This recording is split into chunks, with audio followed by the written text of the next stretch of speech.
Good afternoon. To begin our program, please welcome All Rise event chair and alumna, the Honorable Joan N. Feeney. Welcome guests, alumni, students, faculty, staff, and members of the legal community. On behalf of the All Rise Planning Committee, I want to thank all of you for joining us this afternoon for our third annual All Rise Alumni Panel and Awards Ceremony. This annual event has become an integral part of our community, at which we take the opportunity to recognize the contributions of our alumni to the legal profession, as well as their commitment to excellence. I'd like to take a moment to thank Suffolk University President Marissa Kelly, who is joining us this afternoon, and also to the members of the Board of Trustees who are in attendance. Thank you for your support of All Rise. We'll begin our program today with remarks from the Dean of Suffolk University Law School, and our award program and alumni panel will follow immediately thereafter. Now I have the honor of introducing the Dean of Suffolk University Law School, Andrew Perlman. Dean Perlman joined the law school faculty in 2001 and has taught thousands of law students. Dean Perlman has been a dynamic force in improving our law school for the past 6 years, and I'm delighted to welcome him here tonight. Thank you so much, Judge Feeney, for the introduction and also for chairing this year's event under the challenging circumstances that we're all facing. We really couldn't be more grateful to you for your leadership and your commitment to this program and to Suffolk Law more generally. I also want to thank the rest of the All Rise Committee, which consists of truly trailblazers in our community. They include our panel co-chairs, the Honorable Amy Nectum and Carol Starkey, and the rest of the committee, Tamela Bailey, Professor Emerita Karen Blum, Sarah Kamujis, Joy Keat, Deborah Marson, Susan Myers, Regina Sullivan, Linda Wondrak, and Assistant Dean Sharina Wright. This evening truly would not have been possible without their dedication and support, and we are very grateful. I also want to express my gratitude to the superb work of Suffolk University's Office of Advancement, as well as the Media Services team.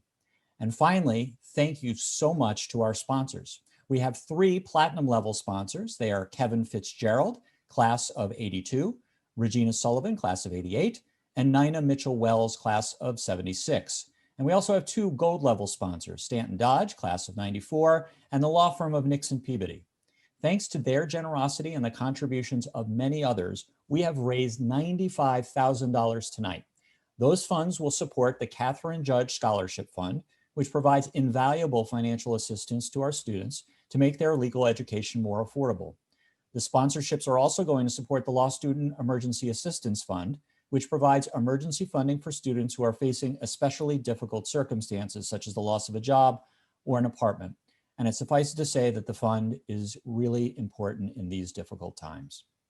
Now, tonight, we're going to celebrate the many ways that Suffolk Law's alumni have overcome obstacles and achieved success. And several of those women will be sharing how they did it, as well as the challenges that remain. There are certainly many such challenges to overcome, but I am pleased to report that we are making significant progress at the law school. For example, Catherine Judge, as many of you know, was the first woman on the law school faculty. Women now make up 45% of the full-time faculty and a majority of the law school's deans. As for students, women are no longer a small minority in our classroom. Today, women are consistently a majority of Suffolk Law's classes. In fact, this fall, 65% of our first-year class was women. This was the largest percentage of women in any class in Suffolk Law's history. And the women at the law school are not just students, they are student leaders, such as this year's SBA president, Student Bar Association president, Diana Doniska, the editor-in-chief of the Law Review, Brianna Cass, the president of the Moot Court Honor Board, Alexis Soares. These remarkable women and others like them are not only following in the footsteps of the women who came before them, but they are overcoming unprecedented challenges. They're studying hard while their classes and activities are online. They are working jobs, sometimes as frontline workers during a pandemic while pursuing their legal education. and they're trying to find legal employment during difficult economic times. And in doing so, they're showing the kind of grit, determination, and resilience that have defined Suffolk Law and our graduates for generations. And now we all have the opportunity to celebrate just a couple of those women who have set the standard for that kind of grit, determination, and resilience. To announce those awards, I have the privilege and honor of introducing someone who herself represents precisely this kind of history of achievement. A proud and extraordinarily accomplished alumna, a member of Suffolk University's Board of Trustees, the Chief Justice of the Massachusetts Juvenile Courts, Amy Nectom. Welcome, everybody, and good afternoon. Thank you, Dean Perlman. I truly am honored to be part of the All Rise Committee. It is an inspiring event year after year. And let me just take a moment to thank our chair, Joan Feeney, Judge Feeney, for your leadership, as well as all of my committee members. And to thank you, Dean Perlman, for your support, for your leadership, as well as to Madam President, President Kelly, for your support of our work here. And give a shout out to my co-trustees that are listening today. Thank you for joining, as well as Mr. Chair, Chairman Lamb, for being with us today. Our All Rise program celebrates the outstanding contributions of women to the legal profession. The two women for whom our awards are named are distinguished members of the Suffolk Law community, Marian Archer and Catherine Judge. The late Marian Archer was Suffolk Law's first female graduate in 1937, and the late Catherine Judge was the school's first full-time female professor. Our first award, the Marian Archer Trailblazer Award, recognizes an exceptional alumna who, through her own work and contributions to the profession, have captured Marian's pioneering and trailblazing spirit and have elevated the status of women in the law. Born in Boston, the Honorable Marianne Bowler received her bachelor's degree from Regis College in pre-med and her JD degree cum laude from Suffolk Law, following a distinguished career in the Office of the United States Attorney for the District of Massachusetts, where she earned a reputation for handling vaccine litigation and toxic torts, and at the Department of Justice in Washington, D.C. Marianne B. Bowler was appointed to the United States District Court for the District of Massachusetts as a magistrate judge, a position she held since 1990. Judge Bowler has served as a member of the Suffolk University Board of Trustees from 1994 to 2012 and was the first woman president of the Suffolk Law Alumni Board of Directors and the first woman chair of the board of the New England Baptist Hospital. She is a national and international trailblazer, a member of the International Judicial Relations Committee. I am pleased, I am very honored today to introduce the Honorable Marianne Bowler with the 2020 Marian Archer Trailblazer Award. Judge Bowler will join us to share her acceptance remarks. Good afternoon, Dean Perlman, members of the committee, faculty, students, and friends.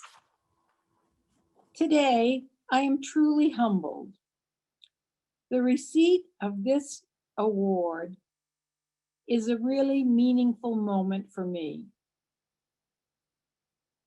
In thinking about my remarks today, I went to the Oxford English Dictionary to look up trailblazer.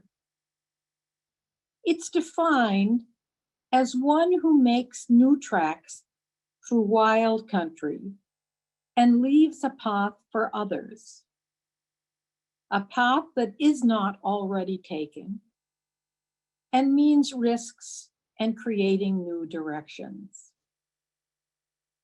When I arrived at Suffolk Law School as a night student in September of 1972, 35 years after Marian Archer, for whom this award is named, made the landmark step of being the first female graduate of Suffolk. At that time, I had no idea what the future would hold. I had dreams and hopes. I was one of a handful of women, often the only woman in elective classes. But still, there was that image. And one of the images I recalled most clearly is that of Professor Catherine Judge. Although a very petite woman, she stood with a huge presence. She was an example of a woman well schooled in the law, devoted to legal education, and encouraging the hopes and dreams of the young female students in her class. Even today, on the bench, when I face a problem that's seeking an equitable remedy, I often think back of the principles I learned from her. My years at Suffolk prepared me intellectually to meet the challenges that I would face as a law clerk in the Superior Court, as an assistant district attorney in Middlesex County, where I prosecuted a first-degree murder case, as an assistant United States attorney in the District of Massachusetts, where I did work in organized crime and made my reputation as a trial lawyer in vaccine litigation, where I took on a leadership role as executive United States attorney, and at the Department of Justice in Washington, where I headed the Attorney General's Advocacy Institute, where all new federal prosecutors are trained. Often, I was the only woman in the room. My, how that has changed. Today, I look out into the courtroom, and very often, women on both sides, female law clerks, female courtroom deputies, in case after case. But before closing, I want to take a moment to express my deep gratitude to Suffolk. At every moment and at every step in my career, faculty members at Suffolk were there to support me and to provide encouragement. The faculty and the administration was behind me at every step in my career. And I want to pay particular tribute to my mentor, the late Chief Justice Walter McLaughlin, whose portrait adorns the moot court room. He came from another era, an era without women in his class at law school. But he believed that we, the young women at that era at Suffolk, could do anything and break any barrier. As such, I became the first Suffolk Law School graduate, a woman, to be appointed to the federal bench. Not long after, I was followed by my predecessor in this award, Joan Feeney, who rose to become Chief Judge of the Bankruptcy Court. I hope that in some small way, I have helped to forge a path that will be followed by future Suffolk Law School graduates who will blaze new and more expansive trails and leave their mark on this country's legal system for years to come. Thank you. Congratulations, Judge Bowler, and thank you on behalf of the entire Suffolk Law School community. You inspire us all. Our second award in honor of one of the school's most beloved professors, the Catherine T. Judge Teaching and Service Award, recognizes as a distinguished member of the Suffolk Law faculty for her exceptional commitment to student mentorship and thoughtful commitment to teaching, higher education, and instruction. In 1967, Professor Catherine Judge became the first woman to join Suffolk Law School's faculty. And in 1974, she was the first woman to earn tenure. Professor Judge taught generations of students contract law and served our community and thousands of Suffolk Law students with distinction and extraordinary dedication for 5 decades. This year, the recipient of the Catherine T. Judge Teaching and Service Award is the late Professor Victoria Dodd, who passed away this past March. Professor Dodd embodied many of the same traits as Professor Judge. She was a dedicated teacher specializing in criminal law, constitutional law, civil procedure, and federal courts, a highly respected scholar, a vigorous advocate for the advancement of women in the legal profession, and a revered member, beloved member of our Suffolk Law community. A graduate of Radcliffe College and Southern California University's Law School, she joined the Suffolk faculty at the law school in 1981. During her impressive career, she published widely, including her well-known textbook, Practical Education Law for the 21st Century, and she served as chair of the Education Law section of the Association of American Law Schools. On behalf of the All Rise Committee, we are honored to present the 2020 Catherine T. Judge Teaching and Service Award posthumously to Professor Victoria Dodd, honoring her lifelong commitment to our community and our students. Accepting on behalf of Professor Dodd's family is Research Professor of Law, Valerie Epps, our 2019 Catherine T. Judge Teaching and Service Award recipient, and a very close friend and colleague of Professor Dodd. Good afternoon. My name is Valerie Epps, and I'm a research professor of law at Suffolk University Law School. As you know, Professor Emerita Victoria Dodd died last March after a long illness, which she bore with courage and without complaint. The All Rise Event Committee nominated Professor Dodd to receive this year's Professor Catherine T. Judge Teaching and Service Award posthumously. The committee asked me to receive the award on Victoria's behalf, and I am happy and humbled to do so. I know that this award would have meant much to Victoria, as she was always firmly focused on ensuring the best possible legal education for her students by carefully crafting all of her lectures. Her service to the law school and the legal profession was shown through the large number of law school committees she served on or chaired, and the meticulous reports she submitted, as well as serving on several professional bodies, including chairing the Education Law section of the Association of American Law Schools, a considerable honor in academia. I first wish to acknowledge Victoria's family that have joined us today via Zoom for this event. Members of her current family share our pleasure in this award to Victoria.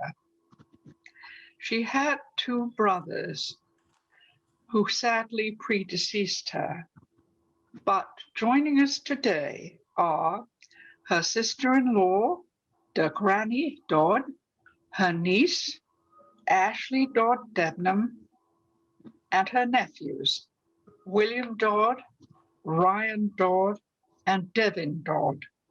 I know that they share our thanks for the recognition of Victoria's excellent teaching and service to Suffolk University Law School. Professor Judge was the first trailblazing female professor at Suffolk Law School, joining the faculty in 1967, and you have heard her rightly praised. I was the second woman to join the faculty in 1973. When Victoria became a faculty in 1981, there was still only a handful of women faculty, and so we soon became friends. Later, when the law school moved to its beautiful new building on Tremont Street, Victoria and I found ourselves in the same faculty suite. And from that time on, we interacted on a daily basis. I witnessed the large number of students who attended her office hours seeking her advice and saw the care she took in responding to them.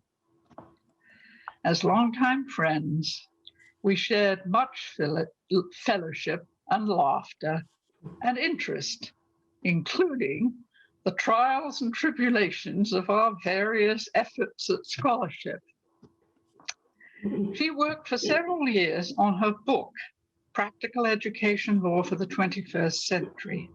When she submitted it to Carolina Academic Press, they immediately agreed to publish it and have later published a second edition, and it's widely known in the field of education law. Finally, let me mention a group of dedicated friends and medical aides who visited and attended to Victoria with care and concern during her last weeks.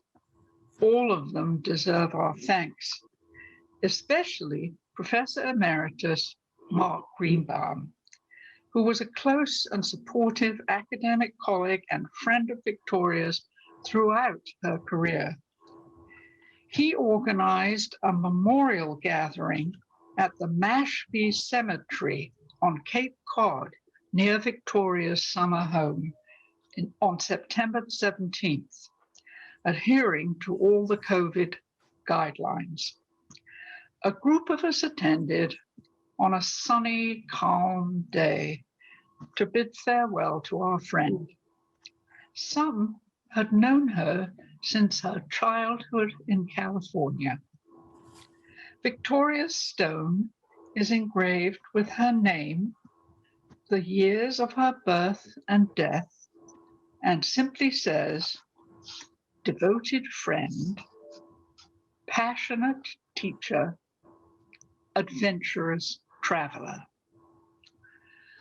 I know that Victoria would have been moved and most appreciative of this award. Her teaching and service to the law school was indeed outstanding. It is with much pleasure that I accept the award on Victoria's behalf and on behalf of her family, her academic colleagues, and her loyal friends. Thank you, Professor Epps. A moving tribute, and we all will miss Victoria greatly. And this afternoon or this evening, now early evening, please know that our thoughts and our hearts are with the family of Professor Dodd they're able to join us. Thank you. And thank you both, Judge Bowler, as well as Professor Epps. These award recipients are a representation of thousands of Suffolk Law graduates who are making a positive impact in their communities every day. That concludes the awards portion of our ceremony. Our alumni panelists this afternoon are no exception to the trailblazers that you've just heard in our awards presentation. It is now my pleasure, truly my privilege, to introduce to you tonight our moderator, Suffolk Law graduate and All Rise Committee member Lolita Darden, who is the Associate Clinical Professor of Law and Director of the Law School's Intellectual Property and Entrepreneurship Clinic. Professor Darden will lead the second portion of our program and enjoy the rest of the program. Thank you all. Professor Darden, it's yours. Thank you, Judge Nectum, for that introduction. You all are truly in for a treat tonight, and I welcome you all to this panel discussion. Before I introduce our wonderful panelists, I would like to set the context for tonight's discussion. As you know, recent events have sparked a national conversation about race, racial injustice, inequity, and inclusion. It took the murders of George Floyd, Ahmaud Arbery, and Breonna Taylor to wake up America to the experiences of Black Americans in the United States. As a result of these events and the national conversation that has been sparked, many legal institutions have pledged to create workplace environments that foster diversity, equity, and inclusion. These efforts are not new, and in the past have not been effective at retaining or supporting the needs of Black women, other women of color, and indeed Black men and even white women. While we recognize that Black women are not the only individuals that face workplace biases and discrimination in the legal industry, one goal of today's conversation is to add to the collective awareness our experiences as Black women attorneys. From recent advances in neuroscience, we know that awareness is the key element for change. If leaders in the legal industry are going to create meaningful and impactful change in their institutions to foster diversity, equity, and inclusion, they need to be aware of our experiences. As Black women, we experience double discrimination and bias, first as Black Americans and secondly as women. This intersectionality of gender and race often results in multiple dimensions of bias and discrimination and inequity, which is not accounted for in most programs targeting diversity and inclusion. Given tonight's theme, Rise Up, Speak Up, and Lift Every Voice, our discussion will not only highlight our experiences, but offer thoughts on the importance of building community, the power of sisterhood, and personal empowerment, as well as the collective responsibility of all participants in the legal industry to join the effort of transforming legal institutions into places of equity and inclusion for all. As we share our experiences, we invite you to imagine yourself in the various situations and ask, what could you do to foster equity, inclusion, and a collective responsibility for changing your workplace into one that promotes human dignity, equity, and inclusion? With that introduction, I want to introduce you now to our amazing panelists. And as I said, you are in for a treat. We have some trailblazers on this panel, some heavy hitters, all representatives of Suffolk Law School and have done the law school proud. Our first panelist, Tamela Bailey. Tamela is a 2004 grad of the law school. Tamela is currently the Senior Counsel 1 on the commercial legal team at National Grid. As a seasoned commercial lawyer, she leads high-profile, significant projects and successfully navigates complex organizational landscapes to drive transaction execution and to reach positive outcomes.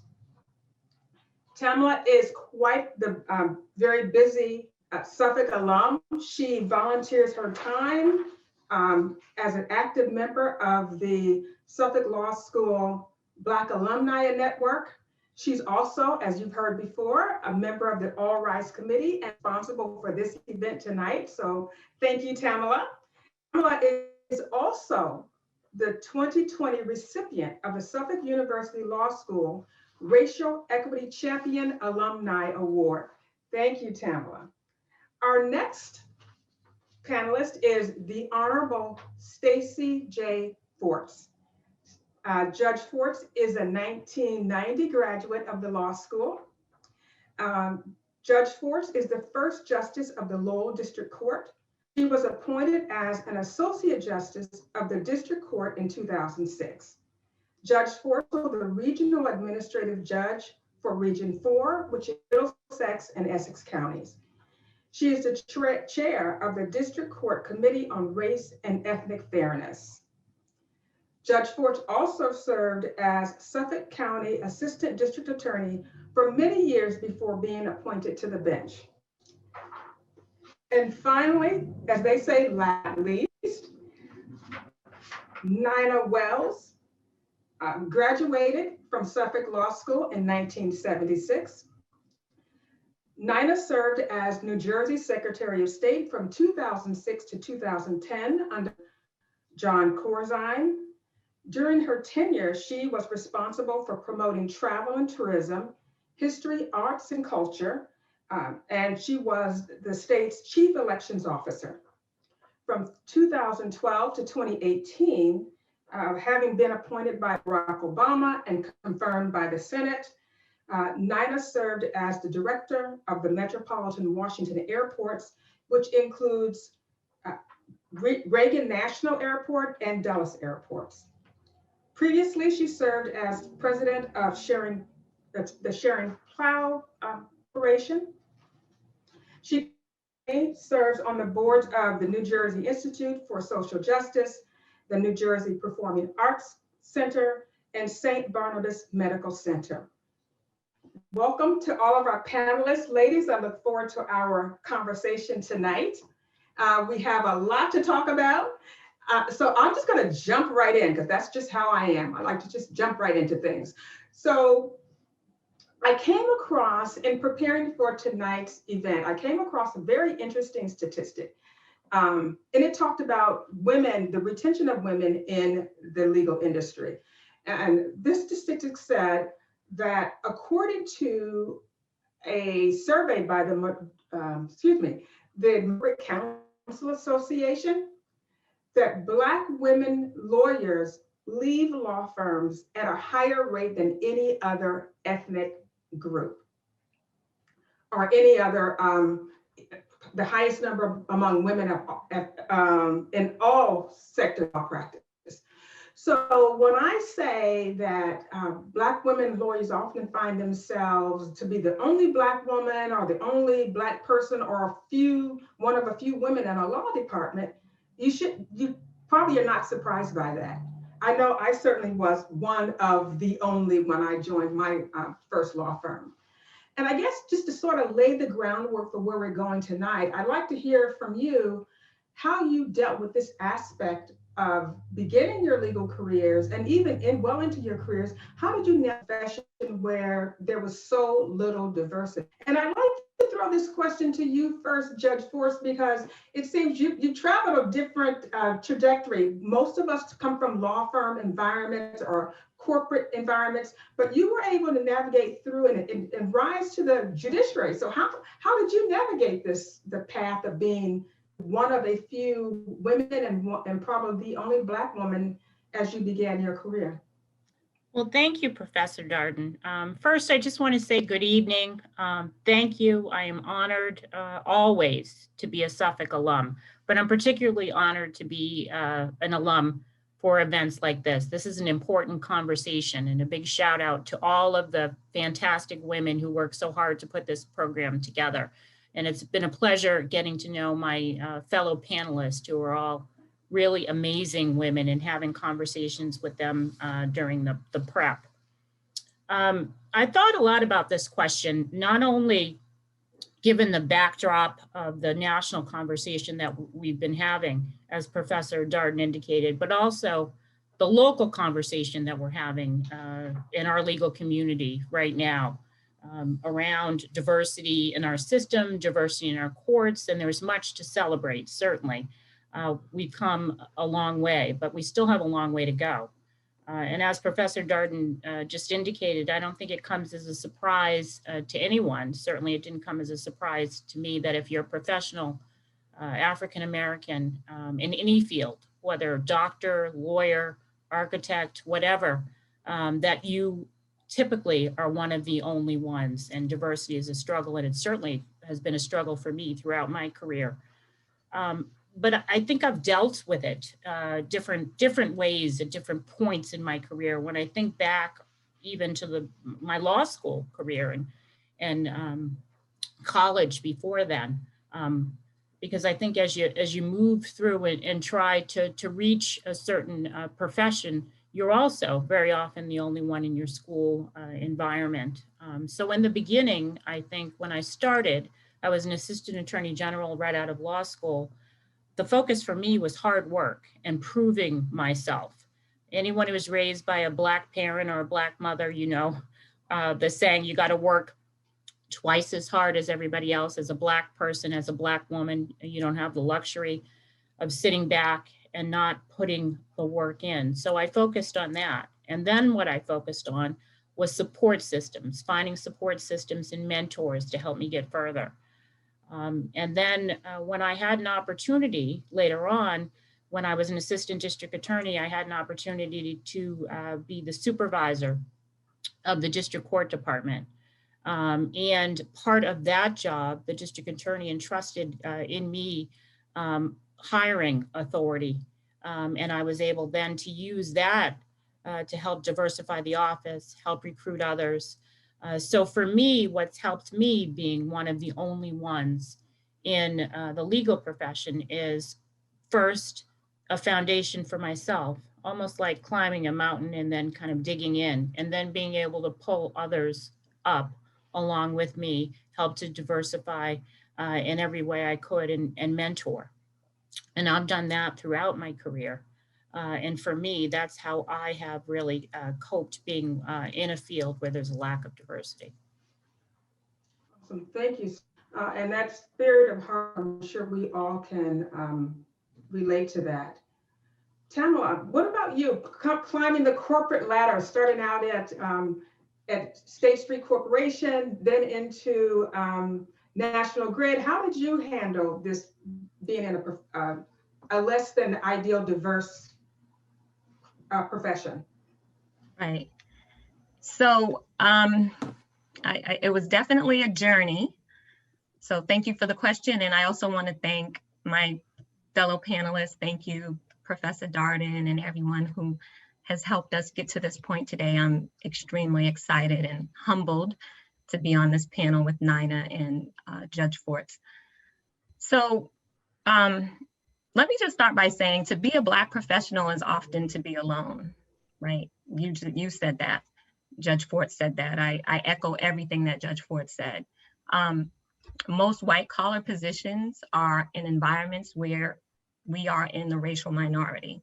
And like Judge Forts said, when I was in school, high school and college, law school, and when I entered the professional arena, I found myself as the only Black female most of the time, the only Black person.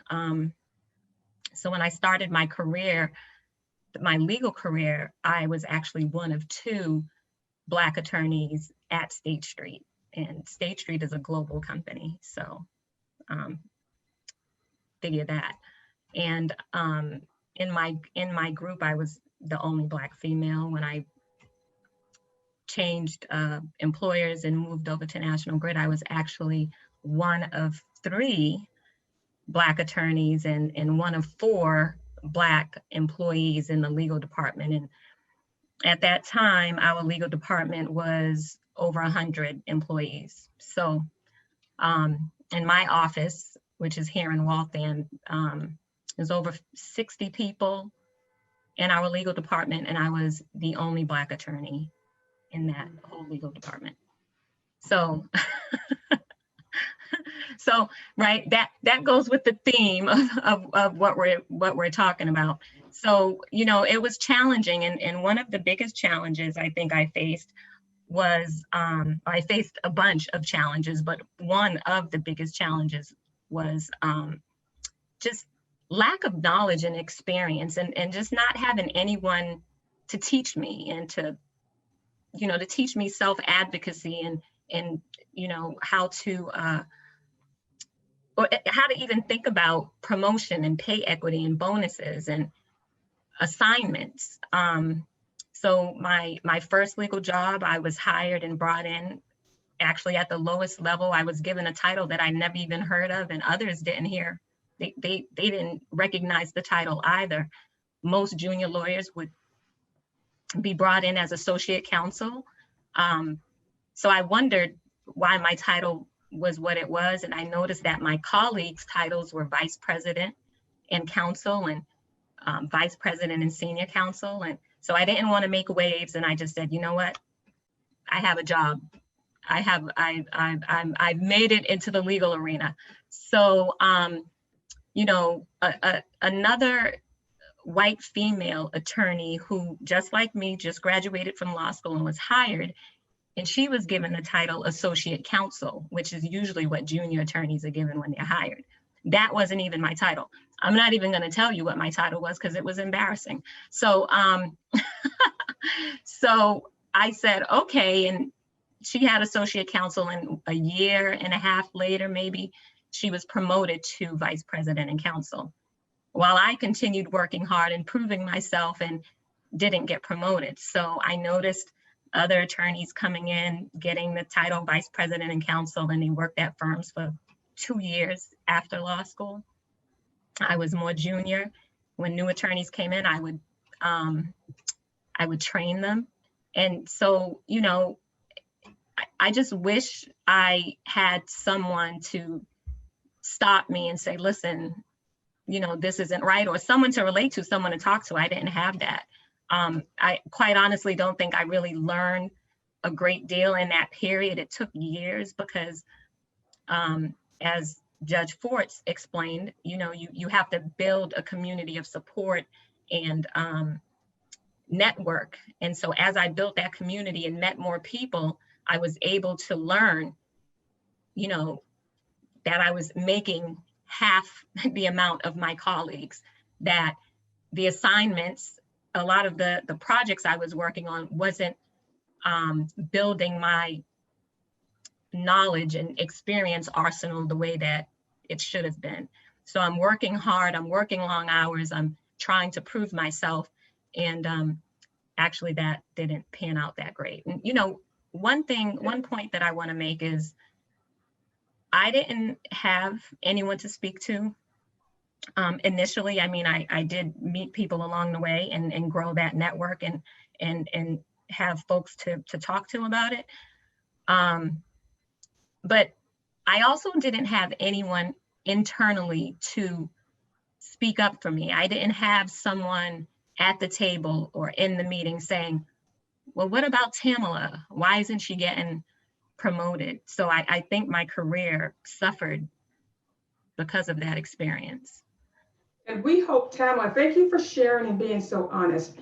What we're hoping tonight is that this discussion will open the doors for women who find themselves in a situation where you found yourself, to say, I don't have anybody internally who I can speak with. So hopefully tonight, women will walk away a bit more empowered and with some strategies to find them, you know, to make those connections that they need to succeed.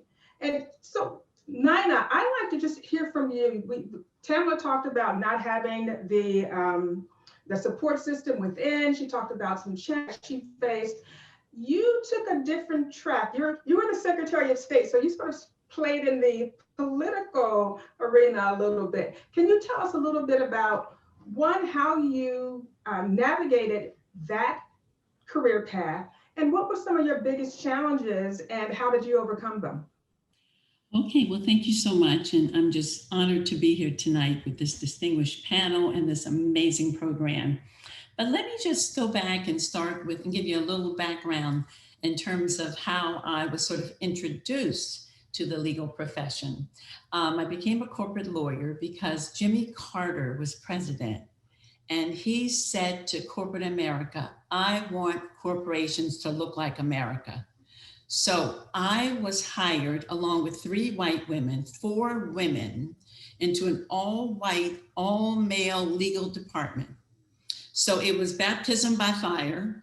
We got in there and everybody looked around and my client said, oh my God, I have a Black female lawyer. What has happened to America? That was sort of the backdrop in 1979. And from there, you know what I said early on, and I'm from Washington, D.C., where I grew up as a majority. I belong. So let's see how we can get along, because I belong. And I did have 3 wonderful white female colleagues, and we supported each other. And let me tell you, every step of the way of my career, and I was in the public sector, private sector, let me tell you, the best thing I ever did was to build relationships. I didn't stick my head in my, yes, I put, Judge Force said a moment ago, she worked like a dog. We all did. In the beginning, just winning over the clients. Yes, I'm a very good lawyer and we will work together. You know, I got pushback. I had one client and we did these wonderful land use hearings all over the state. He wouldn't dine with me. He would not eat with me. But that was okay because there were people that did rally to my side. So what I did was I got involved early on in bar associations. I got involved politically, philanthropically, going on nonprofit boards. I didn't just practice law. So I had the ability, or not necessarily the ability, but just reaching out to people. I was very lucky that there was an association of Black women lawyers. Tamela, I know you would have loved being with me in 1976. I arrived in New Jersey from Suffolk Law School, and the sisters were meeting. They were concerned about the number of African Americans and people of color on the bench, the treatment of people of color who were litigants. We were concerned about so many issues and we fought. And having those sisters by my side fighting really made all the difference for me. But my very first job in the public sector as an assistant corporation counsel, I got the self-confidence. The self-confidence is what propels us, we know, in this career. I had judges. I'm in municipal court, didn't have a clue. And this just shows you how much you can empower other young lawyers to say, you know what, you have a lot of potential. I had judges that said, wonderful to meet you, Mrs. Wells. Welcome to New Jersey and welcome to the legal profession. And there were a couple hundred dozen, maybe 200 Black lawyers in the whole state. That was my boost of self-confidence, which I carried with me throughout my career. I probably should stop now and ask Madam. Awesome. I think I'm awesome. I just want to follow up on a couple of things that both you and Tamela have said and get Judge Fort's perspective on this. You talked about, Nina, how you joined organizations, that you have the Black Women Lawyers Association, and Tamela spoke about her challenges and the feeling of being isolated, not having anyone. Judge Fort, what would you like to share with young women? What advice would you give to women entering the legal profession now to help them navigate this environment that both Tamela and Nina have spoke about? It's still such a challenge. And listening to Nina and Tamela just brought back for me some of the challenges I had, particularly in the beginning of my career, you know, as a young assistant district attorney in the Suffolk County DA's office in the early 90s, you know, a very white, mostly Irish, mostly male environment. And so what both Tamela and Nina spoke about, you know, finding a mentor, finding a support system, finding someone to advocate for me, finding someone that I could talk to when I was unsure, and would have my confidence and could really help me excel and who was invested in me. You know, I think I graduated from law school kind of thinking I was going to wander around and find, you know, some older Oprah-like lawyer, female lawyer who was going to be my mentor. And that just wasn't there. It's gotten better, but you have to, I think, in many respects, as Nina was just saying so eloquent, I think you have to build your own support system and your own networks. And who your mentors may not be the people that you thought they would be. You know, I had a lot of mentors that were white male attorneys. I had mentors that were younger than me. I had moms, I have children who were in other professions. dealing with the same kinds of struggles that I could talk to. So you have to think outside of the box, and you may find your support system in your network where you don't expect them to be. And it may not be a reflection of what you're doing and where you are, but you need it. You have to build it for your success, for your mental health, for all of those reasons. And it's difficult. And I think Massachusetts is still a tough place to be an attorney, a Black attorney, particularly a Black female attorney. And so to young women, I say build a support system. Pick up the phone if you see a panel like this. Call one of us and ask. You got to think outside the box. So that's what I would say. And I just want to pick up on something you said, because the support system is so essential. And you said that the support system, those people that you call on may not look like you. And from my perspective, my support system, they weren't even lawyers. They were just a group of women who got together to share their experiences as being mothers, being wives, being professional women. And we supported one another to no end. I mean, there were days when I just needed someone to talk to. I was the only one, Tamela, I know exactly how you feel. I was the only Black woman in my law department. I was the only Black lawyer in the entire firm of over 200 and some partners and associates. I was the only, so I didn't have anybody in-house. But that network, where did I find them? They were I found them at Sunday school, at church. So we just all would get together at school. After Sunday school, we talk for hours before we leave church, just talking about our week, celebrating our victories, encouraging one another when we faced a challenging time. So your network system doesn't have to be lawyers. You make your network where you find it. Just that group of women and men who can provide that support, that ear when you need somebody to talk to, give you that high five when you want to celebrate. So that support system is key. And I know that we have on this panel someone who is a really outstanding networker. So Nina, can you talk a little bit about how you created and found your support system? Yeah, I had a variety of different networks because I thought a lot about networking. I was really kind of a very introverted person, but I found out, being a Black woman lawyer, you got to get out there. So I got involved politically. I'd have fundraisers. I mean, I'm talking just really very modest fundraisers early on for political candidates.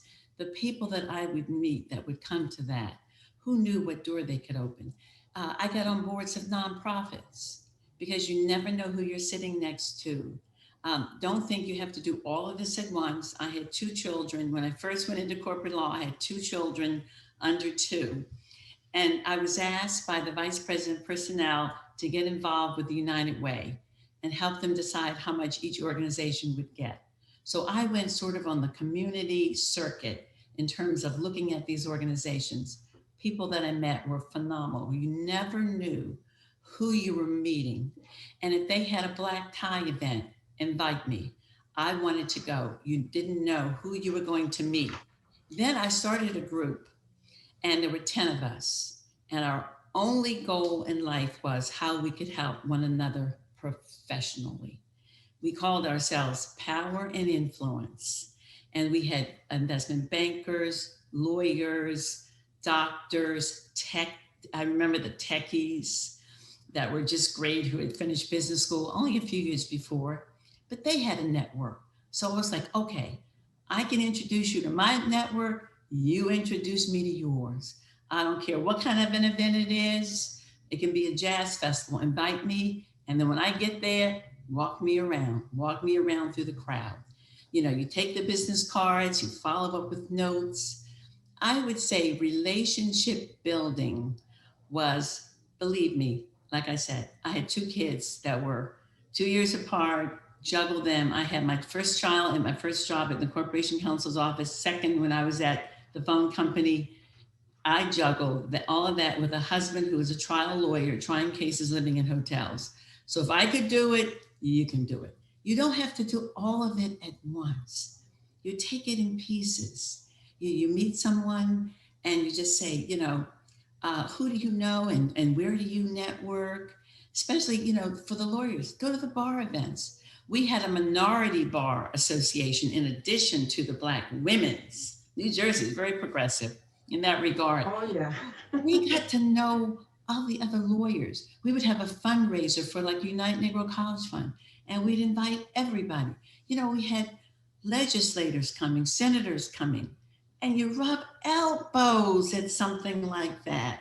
And let them so important. What your aspirations and goals are. And you say, invite me. I'd like to go to that. But within your own, so there are so many ways, and you don't have to feel overwhelmed by it. Do it a little at a time. Don't just practice law. But when you practice law, believe me, I was in-house counsel. You worked 24/7. You went home at 6 or 7 o'clock. That sounds early, right? Back in the old days with no technology, you know, do homework with the children, have their evening, and then back to the kitchen table for the next 3 or 4 hours. So those clients that really wondered how competent you were, you know what? You did more than they ever imagined, and you were as good as you knew you were, and better. And so I want to say to all the young lawyers, don't doubt yourself. You went to Suffolk Law, you got a heck of an education, right? You've passed That's what Suffolk does. It prepares us. No, you're here. It prepares us to practice. And so we talked a little bit about just women and finding and navigating your way through an environment where you may find yourself the only one, how you create these networks. Now, we said we wanted to create a collective responsibility for making the changes to the legal institution so that we don't have women like Tamela being the only one. So let's speak a little bit to the law firm partners and other leaders in the legal institutions around Boston that want to make these changes to see all folks that enter the practice of law succeed. So I just want to share with you guys, and I want to definitely get Tamela's perspective on this as a person coming from the corporate background. I want to share with you a study conducted by the ABA. It's a 2016 study. In this study, the ABA asked law firm partners from various size law firms to evaluate a memo written by a third-year associate. Each partner evaluated the exact same memo, except half of the partners were told that the associate was white, and the other half were told that the associate was Black. The partners found 41% more spelling errors in the memo they thought was written by a Black associate. And in fact, the partners graded the white associate as having potential, being generally very good. They graded the Black associate as needing lots of work and being average at best. I remind you that the memos were identical. So we've talked about women navigating this environment where, especially Black women navigating this environment where they find themselves to be one of a few or the only. And we know that law firms are now trying to create, and legal institutions want to create these systems of equity and inclusion. Tamela, what advice would you speak to these, to leaders in the legal institutions who want to create this environment that's accepting and inclusive, when we know that Black attorneys are going to be faced with non-performance-based biases? And we've all talked about working hard and doing good work, but these biases we have to deal with, and how leaders in legal institutions take into account that bias and create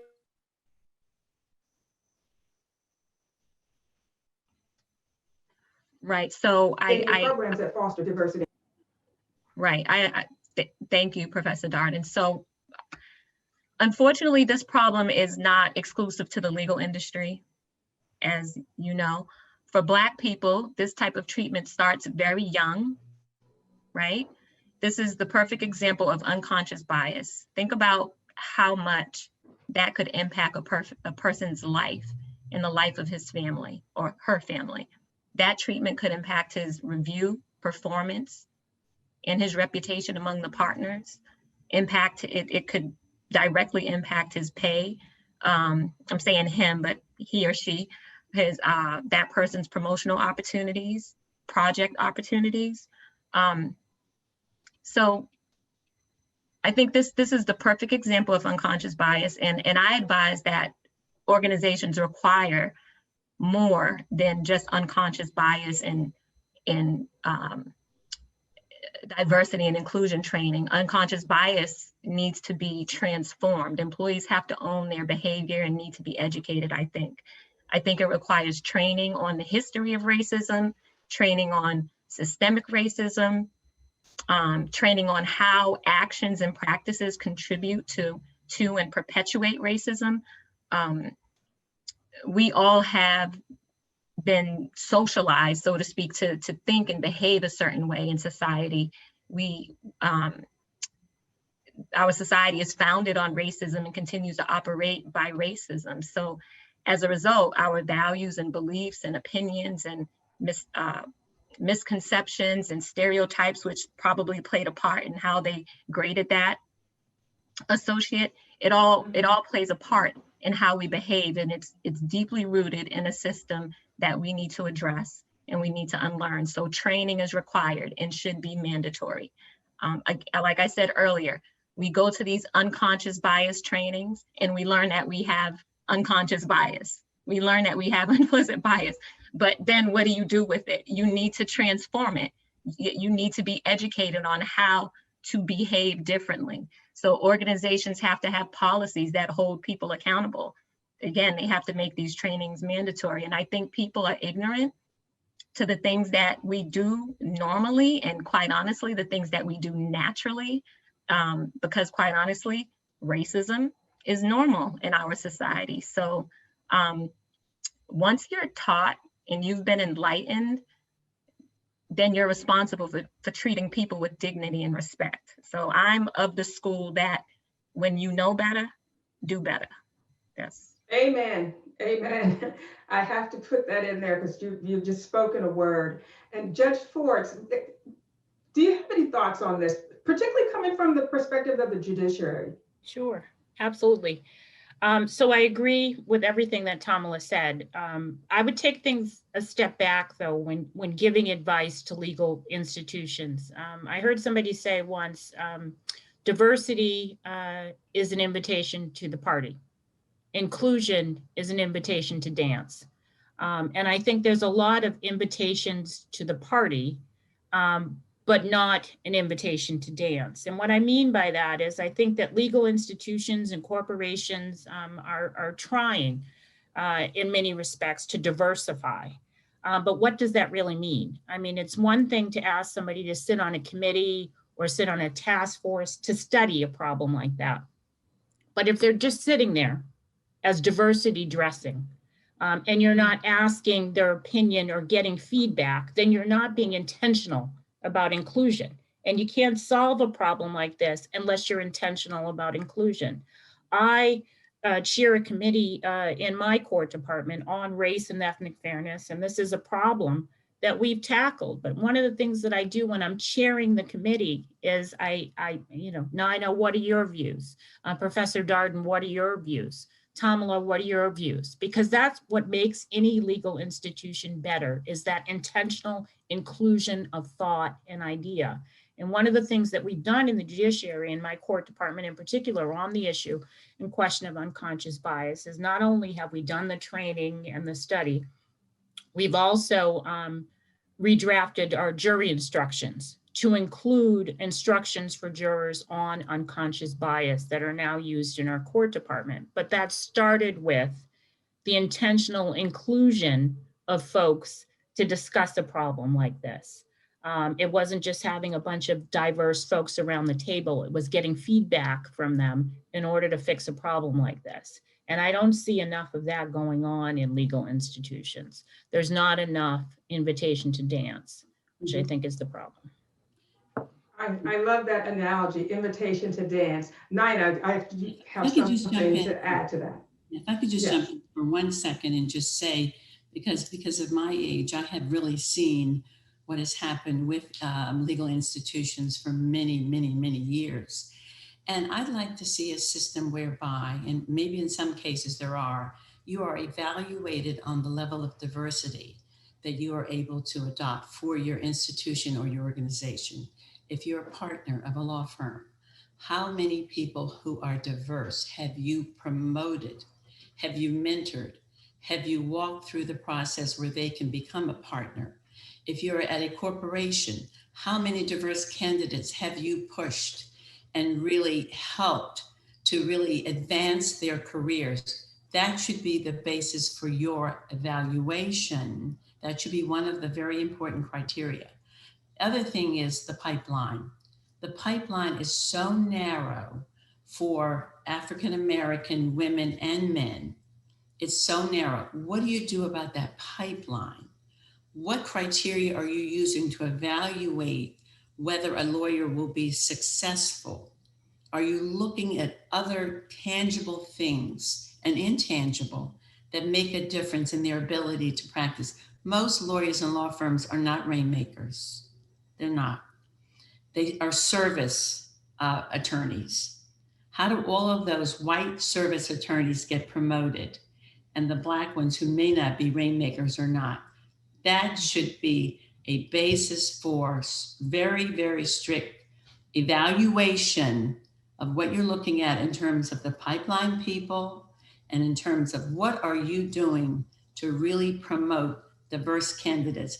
I think everyone looks kind of a blind eye.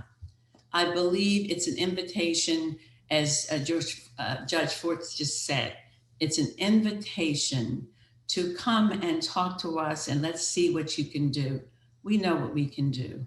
We need more affirmative action with regard. That's how I became a lawyer. That's how I became a corporate lawyer. I had to have the President of the United States demand it. Well, we should demand it of other lawyers in the legal profession who are in a position to move the needle. Where are they? This is a joint responsibility. The legal profession has looked about the same, and I've been a lawyer for 40 plus years. I came in as the only, and let me tell you, there has not been as much progress as there should be. And who do we hold responsible for that? Our fellow lawyers, colleagues, CEOs, elected officials. It's a joint responsibility, and we really need to get busy. I agree with my panelists. Yeah. These wonderful committees to evaluate and research it. We know what you need to do. Right. And I just want to add, I'm going to take off my lawyer hat and put on my coach's hat, because the invitation to dance, that's a personal invitation. Owning your behavior. We all individually have to own our behavior. And then bringing in the evaluation, what have you done? So if I say diversity and inclusion, we can have the implicit bias training, but people have to own their behavior. And I challenge everyone in the audience, I challenge myself, the panelists here, we have to be more than just attendees at a training. When I was coaching, I created this program called Take a Second. And what it is you examine your own behavior.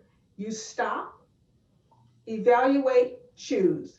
If you're in a position and you see that you have not, why are you evaluating your women, your attorneys of color in the way that you're evaluating them? Stop, take a look at your behavior. Why did you make that evaluation? Would you have evaluated a non-person of color in the same way? So we have to bring this down to a personal level. And if you go through a year and you see that you have not invited somebody to dance that doesn't look like you, that should be reflected in your evaluation. So we have to get really busy and make this personal, because until people own the training that they're getting, and there's good training happening, the training won't make a difference. We have to own it, and we have to hold ourselves accountable. So I agree with everything that our panelists have said. We now just need to make it personal. And I just want to take this discussion one step further, because we're talking about advice to these leaders of legal institutions. Now, we know, we've already talked about how, we're one of a few in a legal department. Often, women of color, especially Black women, are not afforded the same access to resources and networks that help them propel their career forward. So they must search for and execute other strategies in order to both survive and thrive. And we're talking now to our leaders of legal institutions. What would you say to them to open up these resources to Black women so that we can get the benefit of their knowledge and expertise like our white male colleagues? Nina, thoughts on that? Well, they're certainly losing a lot of talent, a tremendous amount of talent. But I look at my governor. I met him when he was a United States Senator. And luckily, I was in a position to invite him to collaborate with my foundation. I was the president of the Sharing File Foundation, doing a lot in public health. And I had read that he was trying to get more support through the federal government for federally qualified healthcare facilities. So I called him and said, would you come over? I've got 2 healthcare facilities. They're really suffering financially. Will you come and be part of a big program for us? And he came over, and he hadn't met me before. He goes, who are you? I'm so glad to meet you. And he said, would you like to join my finance committee? This is then Senator Corzine, who didn't need money, but he wanted my husband and I to participate with him. Well, he was introducing, you go to his house and the room was full of people that he wanted to introduce you to as an opportunity for you to then be enlarged. And do you know that when he ran for governor, I did fundraisers for his campaign and bringing in all these different people. And he looked around and he said, I want a diverse cabinet. I want a diverse cabinet. And he said, would you like to be Secretary of State? He said, you could be a number of other departments. What would you like? I was the recipient of a President Carter saying, I want Black lawyers. And then a white governor who was a United States Senator saying, I want diversity. So once, I'm not sure I've answered your question, but there again, to the extent we can, we want to try to associate ourselves with as many people who are in power, who have the opportunity, whether it's a CEO. I met CEOs giving big political parties for senators. I gave a big party for Senator Bradley. And he invited the who's who in corporate America to my home. And people walked around, this is your home? Who are you? What do you do? So there's so many ways that doors can be opened, but we've got to find those. I think we're sort of going now into the mentoring piece, those people who have something that they can offer us to help us be promoted, and those people that will take an interest in us and will step up. When I was Secretary of State, you walked into my office and it looked like the United Nations, because we feel the responsibility that we stand on the shoulders of so many. So we pull back, we go back. But so many, we want everybody to do that, to pull up someone else who hasn't had the same opportunity that we have had, and then to focus on those people who have had that opportunity. They bring me, well, then I introduce him to this one and that one. Can you also bring them? Governor Corzine, do you know so-and-so? This person is wonderful. They've done this X, Y, and Z. And then it goes. That seems to, oh, my internet is unstable. I apologize. But that seems to go back to your power and influence. So you seem to be carrying that. That's a theme that seems to resonate with your career. I want to bring Tamela into this discussion because Tamela, you kicked us off with a very honest conversation about being, the only and very isolating within your company when you first started out. And even maybe it's probably maybe better now at National Grid, but you have persevered. So how did you how did you find these resources to enable you to thrive and excel in an area where it's just you? Thanks, Professor Darden. So yeah, so eventually, right, I did get my head screwed on tight and learned how to navigate better. And that did come from me meeting and building my network. So being the only doesn't mean being alone, which has been a part of this theme. So to fortify myself and within these professional landscapes, I did go out and get my community together. I got closer to colleagues and found mentors, and those mentors turned into sponsors, and I found allies and friends in the community. So I just want to make 4 points, and I know we're running low on time.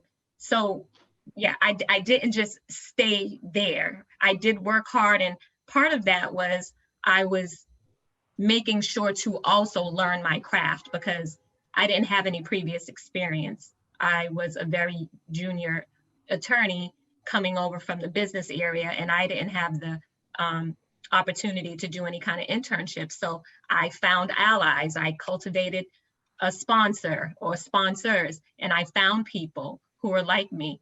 And in doing that, you know, the odds were that there were people out there rooting for me. And you know, you can tell when you pay close attention to what colleagues are saying, if they're helping others who are being overlooked or challenging insensitive jokes, someone stopping by your office and just checking on you. Those are the people I tuned into and said, you know what, let me nurture those relationships, build upon those relationships and share with those people so that I could use them and bring them into my support system.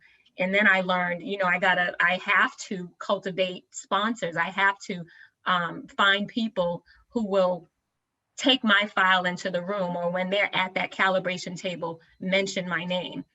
People who would help me to navigate potential misperceptions that people might have about me and help to quash that when I'm not around. And so I gained a lot of that. Those are things that I would definitely offer to others coming into the legal profession or any profession. And then most importantly, when finding your community and forming your network, it's important to have a community and network to find jobs, get promoted, and even for self-development. So I made sure to show interest in other things, everything that Judge Forts and Nina said. I mean, I didn't do what Nina did. I really do wish I was a part of her circle, that I met her and graduated at that time so I could live that experience with her, because it sounds like she had, I mean, I'm sure it was difficult, but she has really clearly blazed some trails.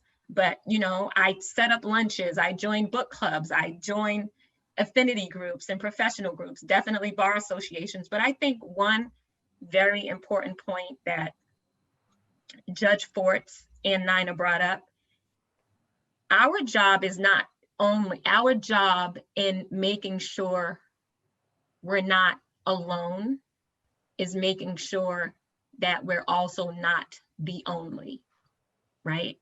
So when there are positions open, you tell people that you know, you tell other Black people, right? Other Black attorneys, you bring them in, you help them with job opportunities and find, you know, we have to help each other so that we're not the only one. And I try to do that, and I've been doing that for a long time.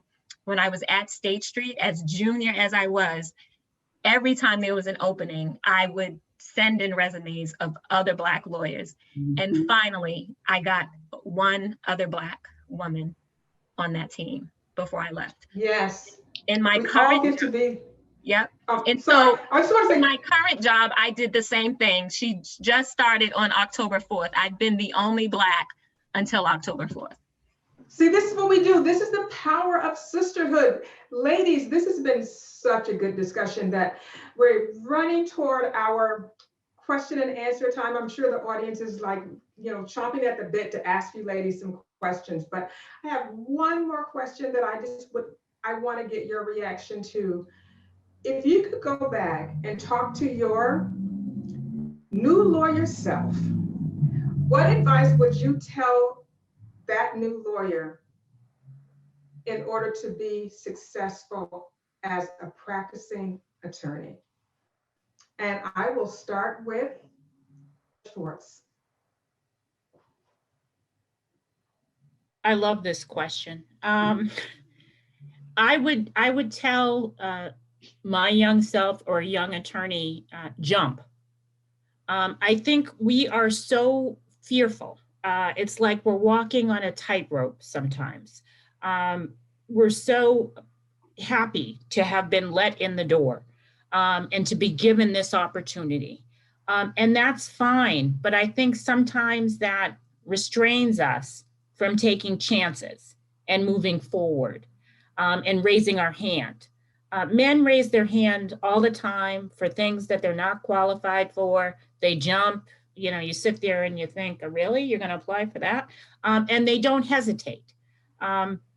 That's something I think that young women need to do more often. Apply for that next position. Take a chance. Celebrate your accomplishments. I know I am somebody who's always trying to move forward, and I don't take enough time to appreciate all that I have accomplished. Take time for that. Don't be overly critical of any mistake that you make, but just jump, take a chance. Jump.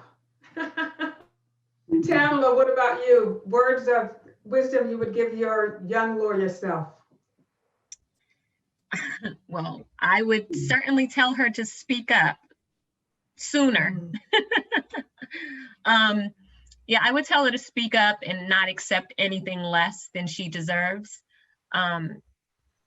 You might be the only one, but you are certainly not the other. You belong here, and imposter syndrome has no place in your reality. I would tell her to work hard, but she shouldn't have to work harder and longer than anyone else for the same pay, for the same position, the same promotion. Work smart instead. Before moving on to another job opportunity, do your diligence, meet with people, get prepared so that you can negotiate your terms. And I echo everything that Judge Forts just said, because I think, especially when you're younger, take risks, explore opportunities. What you want to do is build your knowledge base and build your expertise. Do everything in your power to learn and grow and explore different opportunities, and not be relegated or pigeonholed just because you land a job at a certain place and you're just happy to have a job. Awesome. Yeah. Thank you. Nina, your thoughts? I just think that the advice that my two panelists gave is superlative. Jump. And when I got an opportunity to look around and say, I'm not moving at the pace I should move. And I did have issues with the fact that my husband was a very prominent attorney. And quite often people thought I was just practicing law because it fulfilled me. Yes, it fulfilled me, but I was ambitious and I wanted to go further and further and have more impact and have a seat at any table I wanted to sit at. So I had a lot of issues in saying to people, yes, I love my job, but you know what? I had high expectations for myself, just like you. And when the opportunity presented itself, I jumped. And sometimes it was scary. It was really scary. It's like, oh my God, I'm leaving this good job and going where to do what? And it was really frightening, but I tell you, I didn't, have friends like Judge Forts to say, do it, but somehow, some way I did. But I think the bottom line is that you really have to, if you can, to the extent you can. Tamela, I think you did everything right. I just got lucky because there were mentors out there. And don't think that a mentor has to be somebody that spends all their time with you. I would say to young people, sometimes it's just maybe a lunch or dinner with someone who you emulate, you've seen them on the scene, and you think, how did they get there? You don't have to ask them to mentor you every week for the rest of your life. Have a couple of lunches and dinners and just listen to what they're saying. You all are all saying all the things that we need to say. Yes. Some of us Awesome. get lucky, but I tagged on to other people's mentors. If somebody had a mentor, Awesome. oh, we're having a dinner. I said, oh, can I come? Don't be shy. Sometimes you have to be a little bit pushy, a little bit aggressive, and say, oh, I'd like, oh, that's interesting. Oh, I'd love to meet that person. So I think the advice that my two panel, I can't do any better than that, other than to say to young lawyers, don't do like I did initially. I worked like a dog and thought that was all I needed to do to get promoted. And I see the guys coming in and out of boss's office all day long, schmoozing. And my husband said, that's right, you can put that pen down a little while and do some political schmoozing. Okay? Yes. Okay, So, who's on the board of trustees and you get invited to a dinner, ask to be seated next to them. There are plenty of ways that you can schmooze. So don't just think that you're the one turning out the light every night, you're going to get the promotion. No, you got to wake up and see what the landscape is and plug in accordingly. And Tamela, you did everything in terms of everything you just recited. It was like, oh my gosh, you did it all. she jumped. She Right? jumped. So we get to just jump right in. And I'll just add my 2 cents. I agree with what everyone has said. And I come from a background, I told you my network came from my Sunday school teacher sisterhood. There's a Bible verse that I went and modeled my career after, and that is study to show thyself approved, a workman rightly dividing the word of truth. And for me, the word of truth that I was dividing was the law. I studied that law, and in the words of Professor Judge, she was my guide. Every time you open Professor Judge's class, she would say, what's your authority? Mm-hmm. So I studied, and when I opened my mouth, I knew what my authority was. I was speaking through the court. So if anybody came and said to me that I was, what did they say, average at best when they rated the memo they thought was written by a Black associate, I knew that wasn't true because I knew I was speaking with authority. So jump, don't be shy, study, do good work, and you're going to be fine. And network, got a network, build your sisterhood, and you're going to be fine. So now let's take a couple of questions from the audience. And we have some good questions coming in already. And I'm not sure who I'll throw this question to, but we have a question that says, how do we build resilience in those times when our hope and patience is tested by those in the industry with power? I think I'd like to get Judge Fort's take on this.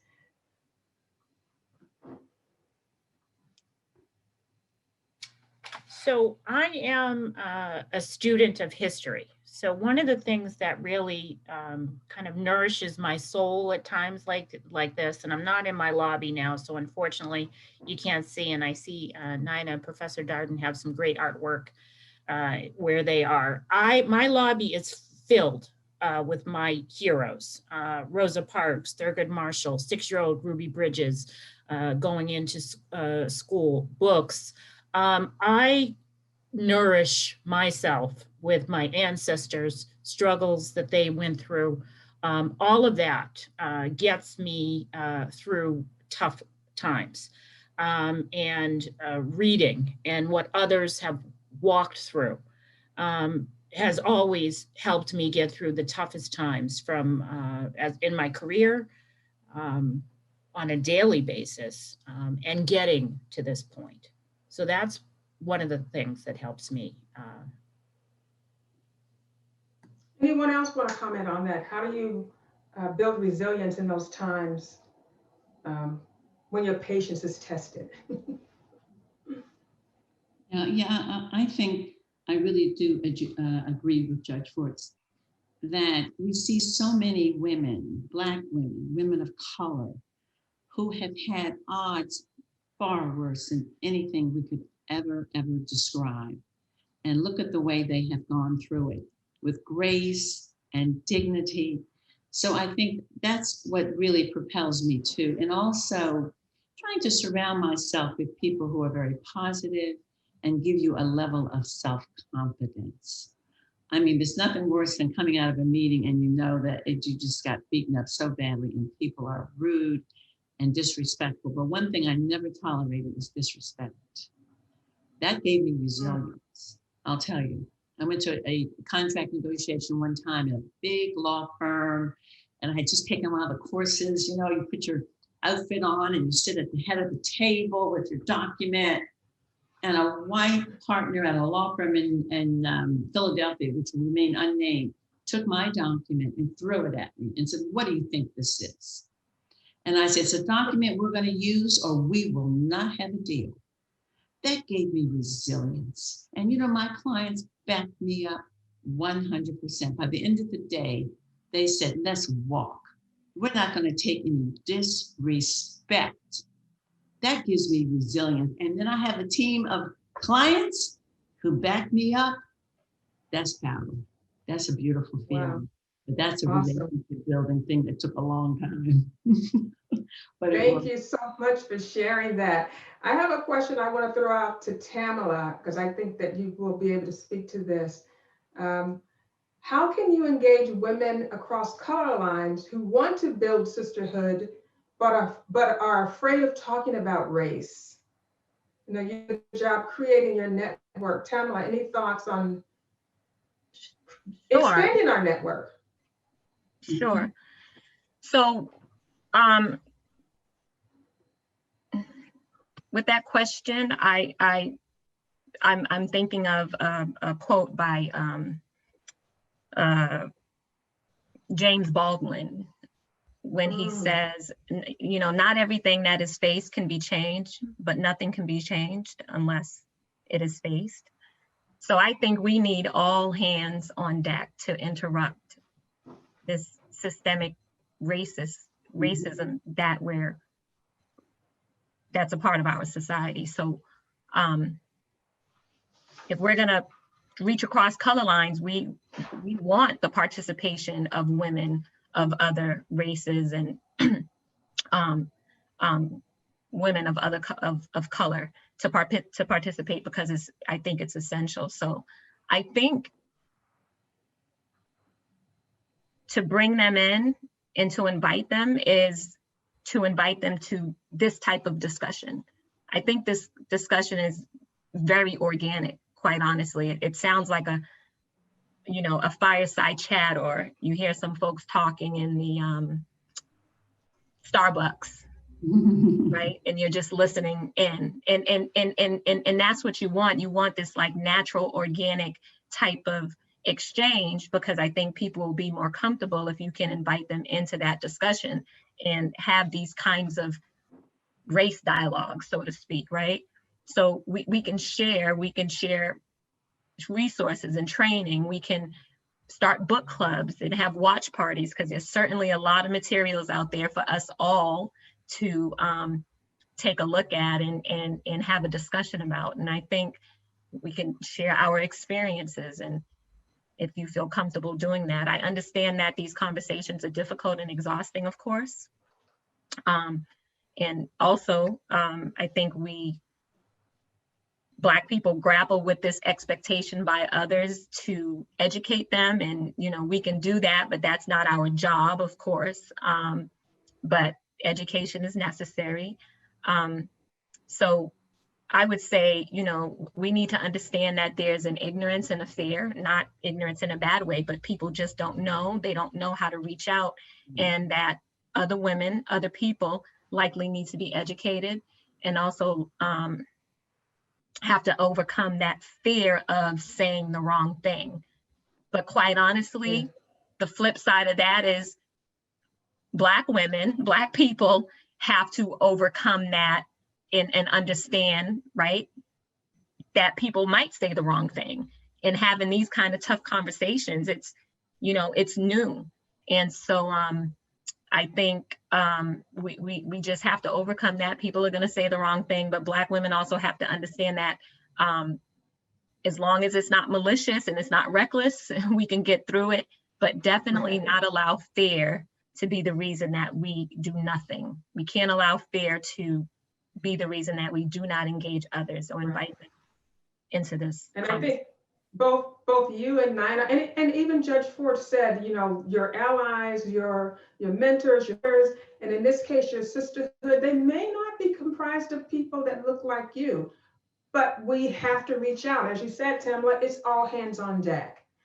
We have one more question that I really want to throw out to Judge Ford, because it's talking about, this question says, can you speak about the importance of white allies declining to serve on panels? We took panels that deal with diversity and inclusion. And I know Judge Ford, this is part of your work at the courts. So how do you deal with people not wanting to get involved? Well, I think this goes a little bit back to what Tamela just said so well. I think one of the things that I found in doing the work that we've been doing in the court around these issues is that people were hesitant to get involved because they would say, quite honestly, I'm afraid I'm going to say or do the wrong thing.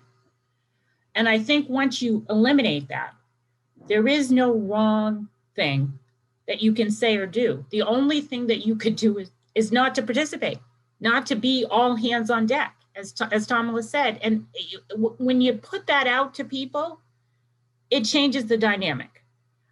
So I've had votes on the committee that I chair, or I don't think I'd have anything to contribute because I'm a white woman or I'm a white man. And once you have a conversation about that and the need for everybody to contribute, and there's nothing wrong that anybody can say or do, we're all learning from each other. Once you just take that little piece and you have a conversation about that, again, it changes the whole dynamic. Of course, you're always going to have people who just don't want to participate, but I have found that that is a small group of people. Most people want to participate, but they're hanging back because they're afraid they don't have anything to contribute, or they're going to say or do something wrong. Right. Anyone else want to comment on that? Because it is, we're talking about a collective responsibility here. And you can't force people to do things they maybe feel uncomfortable. But I think what Tamela has said and what Judge Ford has said is just really letting people know that even if something is said that may be taken into, could be considered offensive, but that's a time to have a conversation, because maybe they didn't even know. So we get to open up and have a conversation about what was said and just how it made the party hearing it feel. We get to learn from one another, because we're all going to say things might be from someone else's perspective deemed to be offensive or insensitive, may not have been your intent. So we get to have a conversation about just being human beings and one another. So finally, we're running close to time, but I just want to get thoughts on one more question. We have a question that says, have you experienced a time when your voice was silenced, and who showed up for you during that time? Sort of goes back to that first question we asked, a little different take on another question that was asked. And Nina, I think you spoke to this earlier when you said you were at a meeting and somebody threw the papers at you. Your client spoke up for you. Mm-hmm. Tamela and Judge Ford, have you had an opportunity when you were faced with a challenging situation? Who showed up for you? Sure, I can start. So I think the voices of Black women get silenced in so many ways, particularly in the professional setting.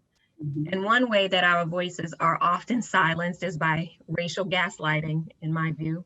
We experience racist treatment, whether it's by microaggressions, macroaggressions, or just blatant racism. But we are questioned and told that it's likely not about race.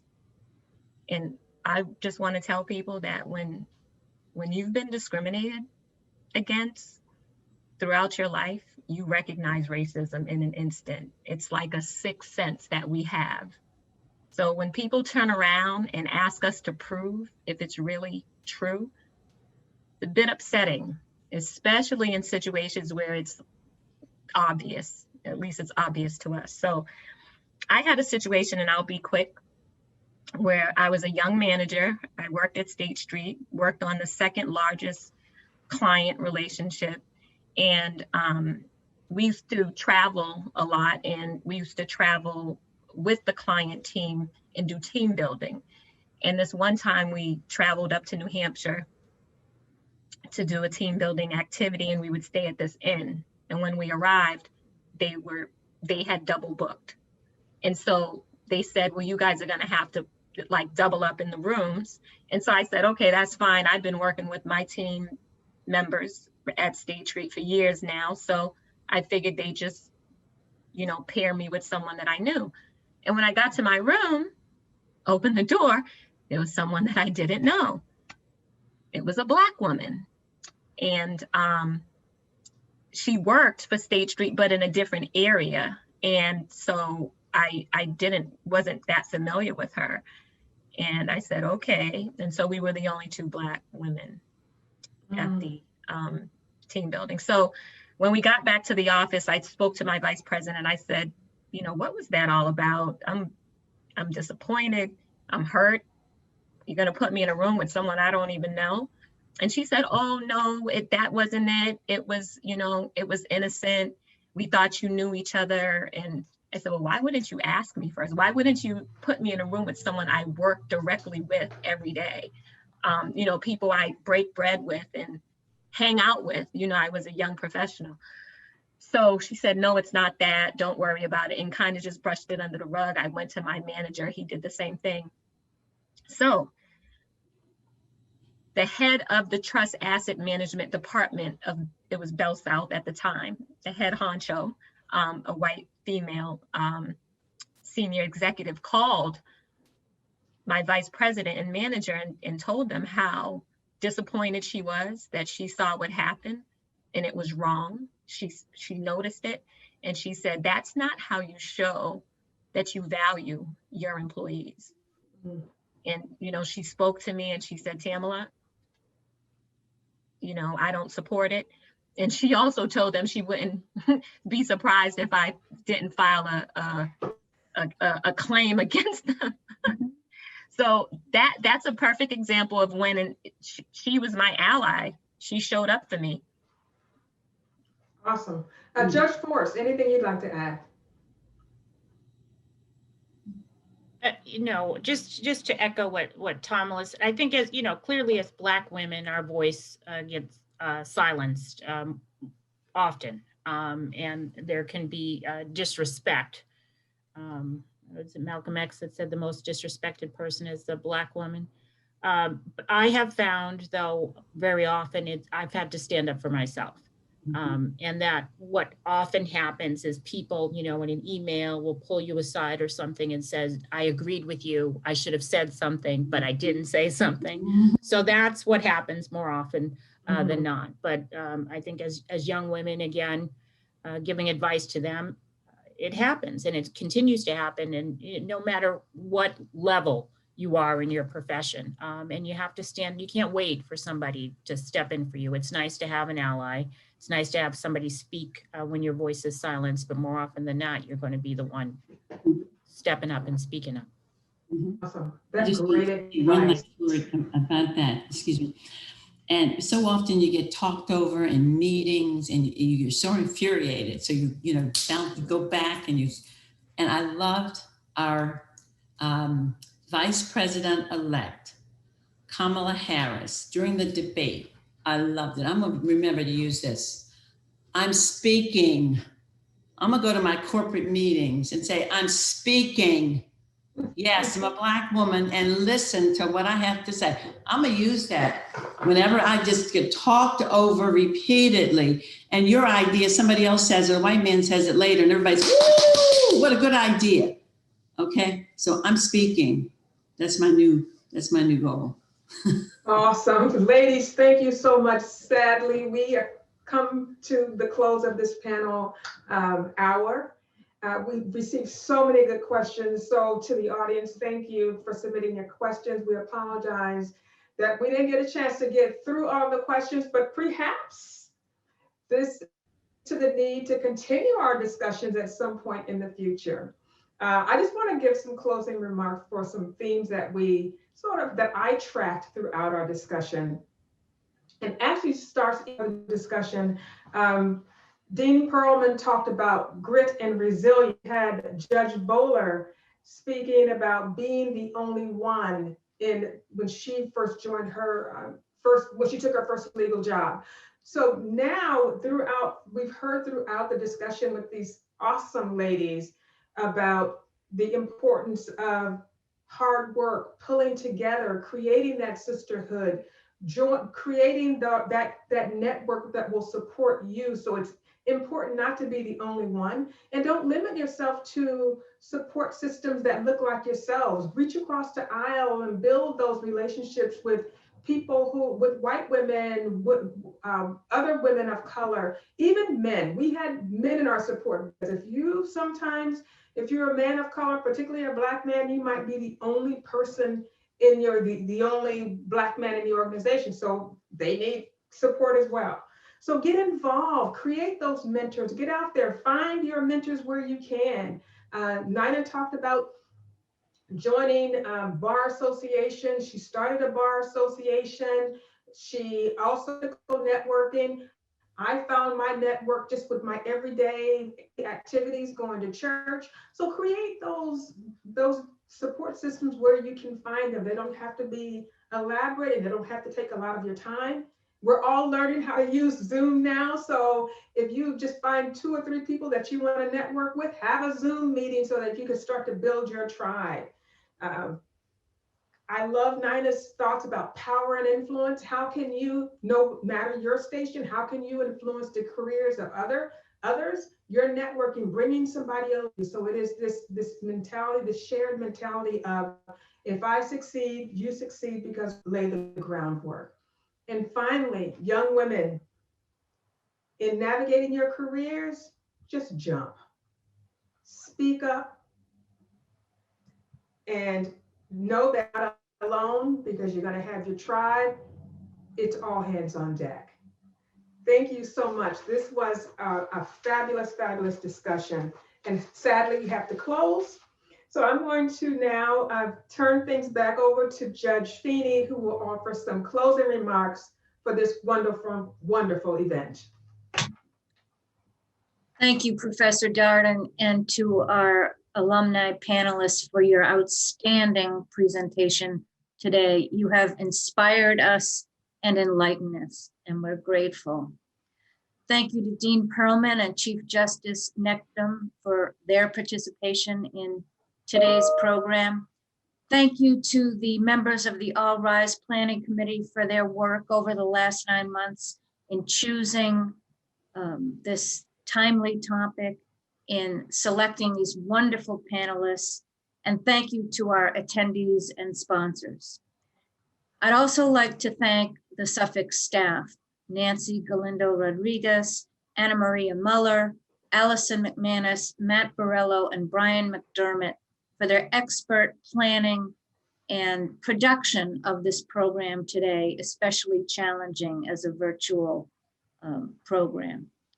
We encourage you to continue the discussion as we strive to become a more inclusive legal profession. And we hope that you'll continue to support Suffolk Law School financially, and in particular, the All Rise program. There is a link in the chat that will enable you to do that. Finally, we hope that you will join us for the second segment of the All Rise program on International Women's Day March 8th, 2021. Thank you to everyone and good night.